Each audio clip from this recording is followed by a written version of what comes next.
Hello students, today we will continue the chapter trigonometry and today's topic is trigonometric equations. The definition is the equation containing trigonometric functions of unknown angles are known as trigonometric equations. ठीक है जी.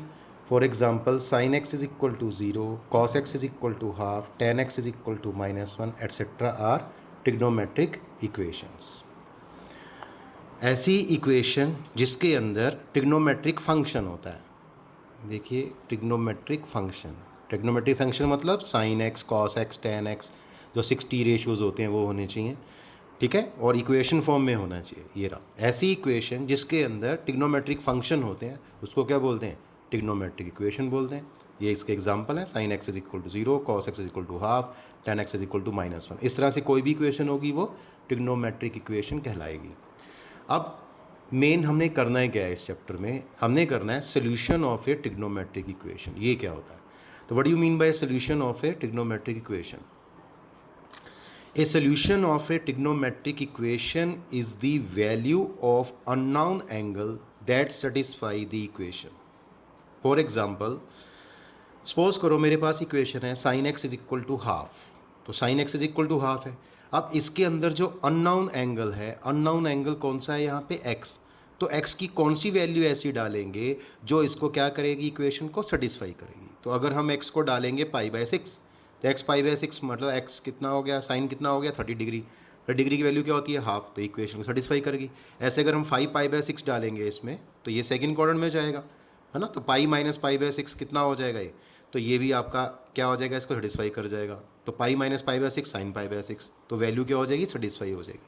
तो इसका मतलब इस equation को ये दो value satisfy कर रही हैं फिलहाल, एटसेट्रा. ऐसे और भी हो सकती हैं. तो these are the solution of this equation. तो हमें x की वैल्यू मेन फाइंड करनी होती है इसमें.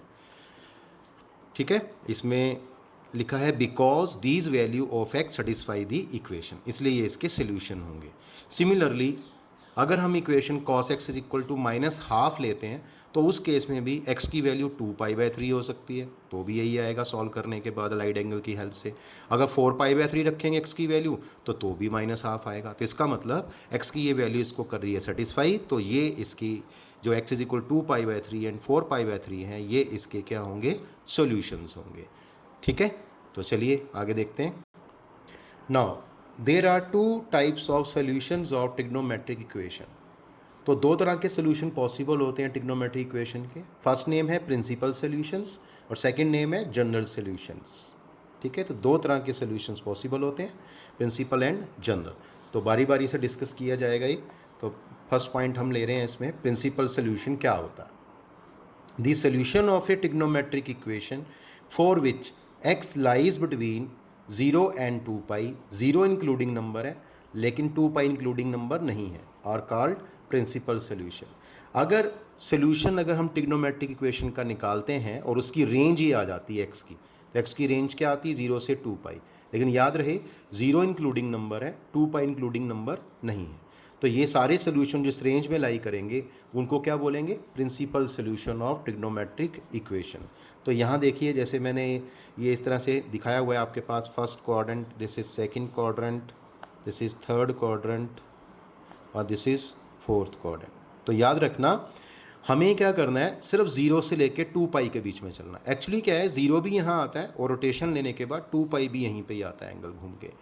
तो इसमें 0 इंक्लूड करेंगे, 2π इंक्लूड नहीं करेंगे. तो इसमें लीस्ट वैल्यू लेनी होती है. तो लीस्ट वैल्यू जो है 2π और 0 में से वो कौन सी है? 0. इसलिए यहाँ पे 0 लिया हुआ है. एक ही वैल्यू लेंगे. अब ध्यान रखना है, ये पूरी रोटेशन के बीच में जो भी आंसर बनेगा हमारा x का, वो मेरा आंसर होगा, वो प्रिंसिपल सोल्यूशन होगा. अब जब क्वेश्चंस करेंगे तो मैं कुछ बता दूं, एक थोड़ा सा पार्ट मैंने बनाया हुआ है, इसको आप ध्यान में रखेंगे. तो क्या रखना है आपको ध्यान? देखो, यहाँ 0 होता है, यहाँ π/2, यहाँ पाई और यहाँ 3π/2 होता है और वापस यहाँ पे 2π हो जाता है. तो याद रखना है कि अगर फर्स्ट क्वाड्रेंट में है तो हमें एंगल को अल्फ़ा लेके चलना है. ठीक है, तो ये अल्फ़ा होगा. और अगर सेकंड क्वाड्रेंट में है तो हम एंगल को क्या लिख सकते हैं? Pi minus alpha. अगर कोई एंगल थर्ड क्वाड्रेंट में है तो उसको पाई प्लस अल्फ़ा लिख सकते हैं. और अगर फोर्थ क्वाड्रेंट में है तो 2π माइनस अल्फ़ा लिख सकते हैं. वैसे तो माइनस अल्फ़ा भी लिख सकते हैं, लेकिन क्योंकि हमारी जो रेंज है वो 0 से 2π में है तो माइनस अल्फ़ा यहाँ पे नहीं ले सकते. तो फर्स्ट में अल्फ़ा, सेकंड में पाई माइनस अल्फ़ा, थर्ड में पाई प्लस अल्फ़ा और फोर्थ में 2 पाई माइनस अल्फ़ा। इसकी रेफरेंस से हमारा क्वेश्चन ईजी होगा जो हम सॉल्व करेंगे। तो चलिए शुरू करते हैं। तो इसका क्वेश्चन किस तरह से आता है देखिए, find the principal solution of the following equations. ठीक है, तो फर्स्ट है हमारे पास sine x is equal to √3/2, second है tan x is equal to -1/√3 और थर्ड है cos x is equal to -1/2। अब बारी बारी से हम इसका सॉल्व करेंगे, किस तरह से सोल्यूशन निकालते हैं देखिए।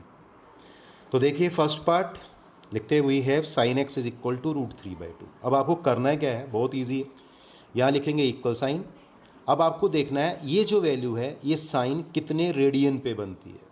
तो देखो ये साइन, अच्छा डिग्री में देखें तो कितना होता है √3/2, 60 डिग्री, तो रेडियन में कितना हो गया π/3। अब ध्यान रखना यहाँ पे साइन कैसा होना चाहिए, वैसे तो पॉजिटिव भी हो सकता है नेगेटिव भी हो सकता है। ठीक है, चलो यहाँ पे पॉजिटिव साइन है, इस तरह से करते हैं, और यहाँ पे पॉजिटिव साइन है, ध्यान रखना है। और इस एंगल को मैं बोलूँगा अल्फ़ा, ये लिखना नहीं है आपको, समझा रहा हूँ मैं। ठीक है, तो इसको अल्फ़ा लेंगे और फिलहाल याद रखेंगे, यहाँ पे ध्यान रखेंगे कि ये पॉजिटिव साइन है। ठीक है, अब हमें लिखना पड़ेगा यहाँ पे since sign x is positive, क्यों, क्योंकि यहाँ पॉजिटिव साइन है, यहाँ भी पॉजिटिव, यहाँ भी positive, since sign x is positive. और अगर साइन एक्स पॉजिटिव है तो ये जो एंगल है, साइन का जो एंगल है, अब साइन कहाँ कहाँ पॉजिटिव होता है, अब साइन कहाँ पॉजिटिव होता है देखो, अगर मैं यहाँ रफ में बनाऊँ, ये रफ में बनाएंगे, आप थोड़ा फेयर भी कर देता हूँ लोग, रफ में बनाएंगे तो फर्स्ट देखो साइन कहाँ पॉजिटिव होता है, एक तो फर्स्ट क्वाड्रेंट में होगा, है ना, ये फर्स्ट क्वाड्रेंट है, ये सेकंड क्वाड्रेंट है, ये थर्ड क्वाड्रेंट है, ये फोर्थ क्वाड्रेंट है। तो ये आप बनाएंगे नहीं, ये मैं समझा रहा हूँ आपको। तो साइन एक्स कहाँ पॉजिटिव होता है, फर्स्ट क्वाड्रेंट में और सेकंड क्वाड्रेंट में। ठीक है जी, और फर्स्ट क्वाड्रेंट में अभी मैंने आपको एक रेफरेंस दी थी, आपका एंगल होगा पाई माइनस अल्फ़ा और फर्स्ट में क्या होगा अल्फ़ा, तो इसको मैं ध्यान रखूँगा, इसको नहीं बनाना आपने। तो साइन एक्स क्योंकि पॉजिटिव है तो मैं बताऊँगा मेरा एंगल किस क्वाड्रेंट में जाएगा, that implies x lies in, क्या लिखेंगे, फर्स्ट क्वाड्रेंट और सेकंड क्वाड्रेंट। तो या तो मेरा एंगल जो होगा वो फर्स्ट क्वाड्रेंट में होगा, दो पॉसिबिलिटी होंगी, या सेकंड क्वाड्रेंट में होगा। ठीक है, इसको इक्वेशन 1 मार्क कर देंगे। तो देयरफॉर इक्वेशन 1 इम्प्लाइज, अब यहाँ से क्या आंसर बनेगा देखो, अगर ये फर्स्ट क्वाड्रेंट में होगा ये वाला एंगल जो है, ये एंगल मिलेगा ना, क्योंकि साइन एक्स पॉजिटिव है तो फर्स्ट क्वाड्रेंट में ये एंगल होगा, इस एंगल की वैल्यू होगी। तो एक्स की वैल्यू क्या होगी फर्स्ट क्वाड्रेंट में, देखो फर्स्ट क्वाड्रेंट में क्या बताई हुई है अल्फ़ा, तो यहाँ अल्फ़ा आ जाएगा। अब ध्यान रखना जो अल्फ़ा है वो यहाँ पे किसका काम कर रहा है, π/3 का, तो ये π/3 आ जाएगा। ठीक है, कोमा। अब दूसरी वैल्यू क्या बनेगी यहाँ पे, पाई माइनस अल्फ़ा, तो ये आ गया पाई माइनस अल्फ़ा। अब अल्फ़ा कौन सा एंगल है मेरा, π/3, तो मैं यहाँ π/3 बोल दूँगा। और अगर रेफरेंस में लिखना हो, ये अल्फ़ा है और ये पाई माइनस अल्फ़ा, बाकी ये दिखाएंगे नहीं आप, समझाया जा रहा है आपको, क्लियर किया जा रहा है। और यहाँ से देखिए आपका जो आंसर बनेगा ये आ गया x इज़ इक्वल टू π/3, और यहाँ से कितना आ गया सॉल्व करने के बाद 2π/3। तो ये है प्रिंसिपल सॉल्यूशन। तो लास्ट में लिख देना आपको, लास्ट में which are the required principal solutions. तो हर क्वेश्चन के लास्ट में, ऐसे क्वेश्चन के लास्ट में, प्रिंसिपल सॉल्यूशन के लास्ट में लिखना है which are the required principal solutions. ठीक है जी, तो ये प्रिंसिपल सॉल्यूशन आ जाएंगे। इसी तरह से हम सेकंड पार्ट लेते हैं। तो सेकंड पार्ट जो था हमारे पास वो देखते हैं क्या है, tan x is equal to -1/√3। तो बिल्कुल सेम प्रोसीजर है, इस साइन को कुछ नहीं करना आपने, माइनस वहीं रहेगा, और इसकी वैल्यू हम रेडियंस में लिखेंगे। तो देखो 1/√3 tan कितने पे बनेगा, ये सेम टी रेशो होनी चाहिए, मतलब यही टी रेशो यहाँ बनेगी। तो tan कितने डिग्री पे 1/√3 वैल्यू होती है, तो कितना होता है π/6। अब डिग्री होता है 30 डिग्री और रेडियन में क्या आएगी π/6 वैल्यू, तो ये π/6 हो गया। तो tan 30 डिग्री इज़ 1/√3, तो इसको चेंज कर दिया tan π/6। अब आपको याद रखना होगा ये जो एंगल है ये कौन सा है, अल्फ़ा एंगल है। ठीक है, अब मैं इसके लिए भी क्लियर कर देता हूँ यहाँ से फिर से, ये रफ में बनाएंगे आप अगर आपको लगता है कि गलत हो सकता है क्वेश्चन। अब यहाँ से देखना है कि tan की वैल्यू कैसी है, tan का साइन कैसा है वैल्यू में, नेगेटिव, ये देखो नेगेटिव साइन है। तो नेगेटिव tan कहाँ होता है, तो नेगेटिव tan कहाँ होता है, एक तो होता है सेकंड में और एक होता है फोर्थ में। अब सेकंड में क्या होता है पाई माइनस अल्फ़ा और फोर्थ में क्या होता है 2 पाई माइनस अल्फ़ा। इसको इक्वेशन 1 कर देंगे या 2 कर देंगे क्योंकि 1 हम पहले इधर कर चुके हैं फर्स्ट क्वेश्चन में। तो यहाँ लिखना होगा आपको since tan x is negative that implies, इसका जो एंगल है वो कहाँ लाई करेगा, x lies in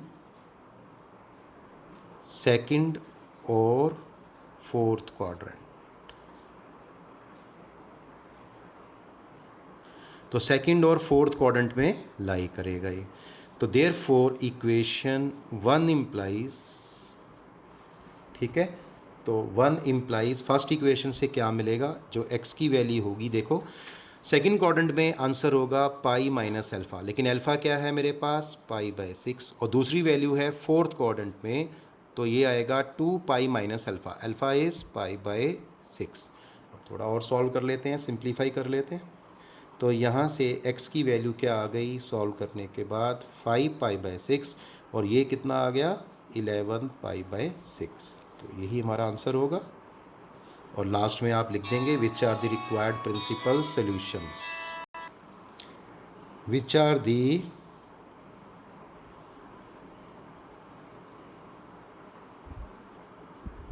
required principal solution, principal solutions. तो इसी के साथ ही क्वेश्चन एंड हो जाता है। तो इस तरह से देखिए ये आपके मैंने 2 क्वेश्चंस कर दिए हैं। अभी एक और देखते हैं, एक और क्वेश्चन था थर्ड वन वी हैव, इसमें था cos x is equal to minus half. अब मेरे ख्याल से आपको समझ आ चुका होगा किस तरह से करना है ये। तो सबसे पहले ये माइनस वहीं रहेगा, हाफ को चेंज करेंगे रेडियन वैल्यू में cos की। तो cos ऑफ हाफ वैसे कितने डिग्री पे होता है 60 डिग्री, तो मतलब कितना हो गया रेडियन में पाई बाय 3।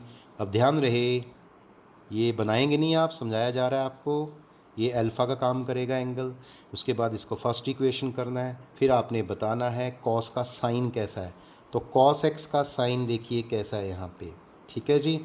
और यहाँ पे एक रेफरेंस ले सकते हैं आप ताकि गलती ना हो क्वेश्चन में। आप पहले मैं यहाँ मार्क कर देता हूँ, that implies cos x is negative, that implies क्या आएगा एक्स लाइज इन। अब कॉस कहाँ नेगेटिव होता है, तो कॉस नेगेटिव होता है एक तो होता है किस में सेकंड क्वाड्रेंट में, और एक कहाँ होता है थर्ड क्वाड्रेंट में। तो ये सेकंड क्वाड्रेंट हो गया, ये थर्ड क्वाड्रेंट हो गया। तो cos x is negative that implies x lies in second और थर्ड क्वाड्रेंट, ठीक है। तो देयरफॉर इक्वेशन 1 इम्प्लाइज, तो फर्स्ट इक्वेशन से x की वैल्यू क्या आएगी, अगर ये सेकंड क्वाड्रेंट में है तो पीछे भी बोला गया था ये पाई माइनस अल्फ़ा है, थर्ड में क्या आएगा पाई प्लस अल्फ़ा। तो ये रफ वर्क है, ये आप फेयर नहीं करेंगे, ठीक है। ये एक रेफरेंस वैल्यू है, इसको आप चाहें तो फेयर कर सकते हैं, पर इसको बस वैसे ही देखने के लिए रख लीजिए इसको। तो x की वैल्यू क्या आएगी पाई माइनस अल्फ़ा, तो अल्फ़ा इज़ पाई बाई 3, ठीक है। और दूसरी वैल्यू क्या बनेगी pi plus alpha, pi plus pi by 3। तो अगर इसको सॉल्व करेंगे तो यहाँ से आंसर आ गया 2 पाई बाई 3, और यहाँ से क्या आ गया 4 पाई बाई 3। लो इस तरह से। और लास्ट में आपको पता है एक लाइन लिखनी है, which are the required principal solutions, principal solutions. एक चीज़ नोट करें यहाँ पे, सपोज करो कोई स्टूडेंट कहता है इसको सॉल्व करना है, cosec x is equal to, उसने कहा ये -√2 दिया हुआ है, ठीक है। तो या तो आप इसको कॉसेक को सीधा ही कर लो जैसे लास्ट टाइम किया, और आप चाहें तो इसको साइन में चेंज कर सकते हैं, तो इसका रेसिप्रोकल कर दो, है ना, और रेसिप्रोकल करके इसको साइन में चेंज कर लो। एक्चुअली क्या होता है, कुछ बच्चों को कॉसेक एक्स की वैल्यू नहीं पता होती, भाई √2 की जो वैल्यू है वो कॉसेक कितने रेडियंस पे होती है, तो √2 की वैल्यू कॉसेक एक्स के कॉसेक के कितने रेडियन पे बनती है, इसलिए उसके लिए इसको साइन में चेंज करना ठीक रहेगा। तो साइन एक्स की वैल्यू आ गई -1/√2, तो आगे प्रोसीड कर सकते हैं। लेकिन जिसको सारी ट्रिग्नोमेट्री अच्छी तरह से आती है, सारे एंगल्स पता है, वो अपना इसका भी यूज़ कर सकता है, सीधा यहाँ से स्टार्ट कर सकता है, कॉसेक कहाँ नेगेटिव होता है वो बता के चलेगा। ठीक है जी।